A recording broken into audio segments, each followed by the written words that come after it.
अयोध्या तो झांकी है, काशी मथुरा बाकी है। इस नारे के हिसाब से देखा जाए तो सुप्रीम कोर्ट के फैसले से राम मंदिर बन चुका है और राम मंदिर के बाद काशी सुर्खियों में है।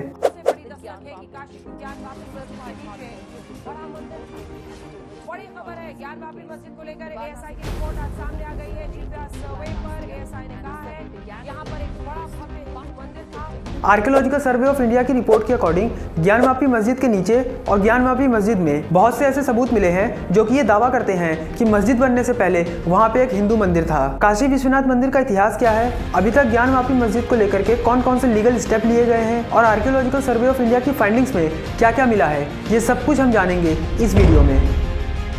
तो शुरुआत करने से पहले थोड़ा सा एरिया समझ लेते हैं। जिस एरिया की यहाँ बात हो रही है उस एरिया में आपको ज्ञानवापी मस्जिद और काशी विश्वनाथ टेम्पल दोनों देखने को मिल जाएंगे। ज्ञानवापी मस्जिद और काशी विश्वनाथ मंदिर दोनों एक ही जगह पे है और यही सबसे बड़ी प्रॉब्लम है। काशी विश्वनाथ मंदिर जैसा अभी दिख रहा है यह हमेशा से इतना भव्य नहीं था। असल में इसकी शुरुआत हुई थी 11वीं सदी में, जब राजा हरिश्चंद्र जी ने इस मंदिर का निर्माण करवाया था। निर्माण करवाने के कुछ ही साल बाद 1194 में मोहम्मद गौरी ने इस मंदिर को तोड़वा दिया था। मोहम्मद गौरी के तोड़वाने के बाद मंदिर का निर्माण दोबारा करवाया गया, परंतु 1447 में मंदिर को जौनपुर के सुल्तान मोहम्मद शाह के द्वारा दोबारा तोड़वा दिया गया। 1585 राजा टोडरमल की मदद से पंडित नारायण भट्ट ने एक बार फिर मंदिर का निर्माण करवा करके मंदिर को खड़ा कर दिया। इसके बाद 1632 में शाहजहां ने मंदिर को तोड़वाने के लिए अपनी सेना भेजी, परंतु शाहजहां की सेना मंदिर को तोड़ नहीं सकी। लेकिन इसके बाद भारत के सबसे क्रूर शासकों में से एक औरंगजेब ने 18 अप्रैल 1669 में मंदिर को पूरी तरीके से बर्बाद कर दिया। इस घटना के बाद कहा जाता है वहाँ 125 साल तक कोई भी मंदिर मौजूद नहीं था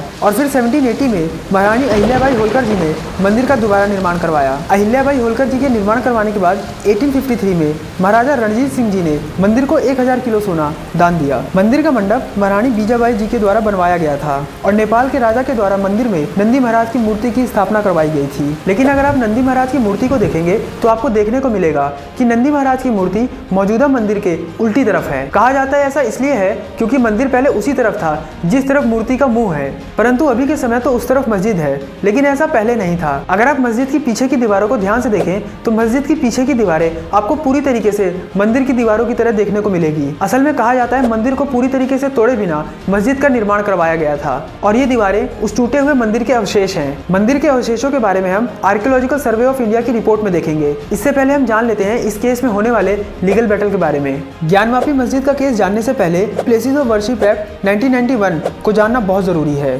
प्लेसेस ऑफ वर्शिप एक्ट 1991 के अकॉर्डिंग 15 अगस्त 1947 के पहले बने किसी भी रिलीजियस स्ट्रक्चर के नेचर में चेंजेस नहीं किए जा सकते। मतलब अगर कोई मस्जिद मंदिर को तोड़ के बनाया गया हो तो वहाँ पे मस्जिद के स्ट्रक्चर को चेंज करके मंदिर नहीं बनाया जा सकता। 1991 में बनाए गए इस एक्ट के बाद भी शिव भक्तों ने अपनी आस नहीं छोड़ी और लीगली जो भी कदम उठाया जा सकता था वो कदम उठाया गया।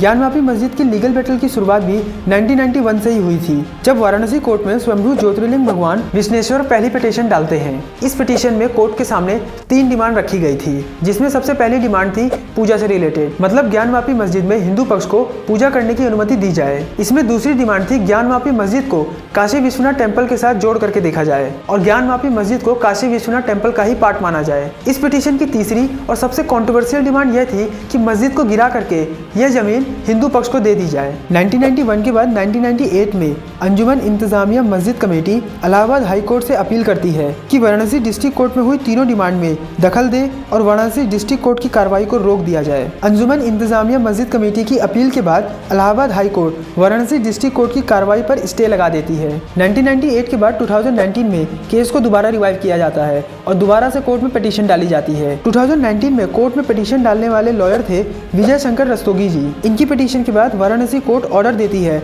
एडवोकेट कमिश्नर अजय कुमार मिश्रा जी को मस्जिद के अंदर वीडियो सर्वे करवाने का। इस वीडियो सर्वे के बाद ही पहली बार ज्ञानवापी वजू खाने की वीडियो वायरल हुई थी, जिसके बाद हिंदू पक्ष के अकॉर्डिंग वहाँ पे शिवलिंग पाया गया है। इसके बाद पिछले साल 2023 में वाराणसी कोर्ट ने ग्राउंड पेनिट्रेटिंग रेडार सर्वे के जरिए साइंटिफिक इन्वेस्टिगेशन कराने का order archaeological survey of India को दिया था। इसी सर्वे की रिपोर्ट की बात हर जगह हो रही है। इसी रिपोर्ट की फाइंडिंग को हमें देखना है कि क्या सच में मस्जिद के नीचे मंदिर के अवशेष मिले हैं या नहीं। हिंदू पक्ष के वकील विष्णु शंकर जैन जी ने बताया कि एएसआई की रिपोर्ट में मस्जिद के नीचे हिंदू मंदिर के अवशेष पाए गए हैं और सबूत के तौर पे ऐसी बहुत सी फोटोज रिलीज भी की गई थी।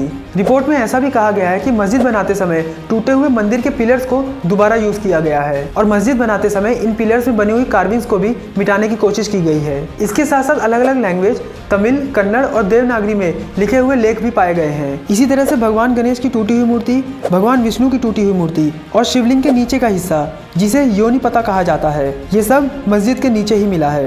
एएसआई की रिपोर्ट बाहर आने से इस केस की चर्चा बहुत तेज हो गई है और हिंदू पक्ष का पल्ला भी भारी होता दिखाई दे रहा है। हालांकि इस रिपोर्ट को मुस्लिम्स के लीडर असाउद्दीन अवैसी ने एक्सेप्ट करने से मना कर दिया है। इनके अलावा बहुत से लोगों का मानना है कि एएसआई का सर्वे ही अपने आप में प्लेसेस ऑफ वर्शिप एक्ट 1991 का उल्लंघन है। खैर, ये सब वही लोग हैं जिन्होंने राम मंदिर पे आए सुप्रीम कोर्ट के फैसले को भी एक्सेप्ट करने से मना कर दिया था। लेकिन काशी विश्वनाथ मंदिर की हिस्ट्री, ज्ञानवापी केस की टाइमलाइन और आर्कियोलॉजिकल सर्वे ऑफ इंडिया की रिपोर्ट के बारे में जानने के बाद आपका क्या कहना है? इस केस का फैसला किसके पक्ष में जाएगा? कमेंट में जरूर बताएं। और अगर वीडियो अच्छी लगी हो तो प्लीज वीडियो को लाइक करें और बहुत अच्छी लगी हो तो प्लीज वीडियो को शेयर करें। अब हम मिलेंगे अगले वीडियो में, तब तक के लिए नमस्कार।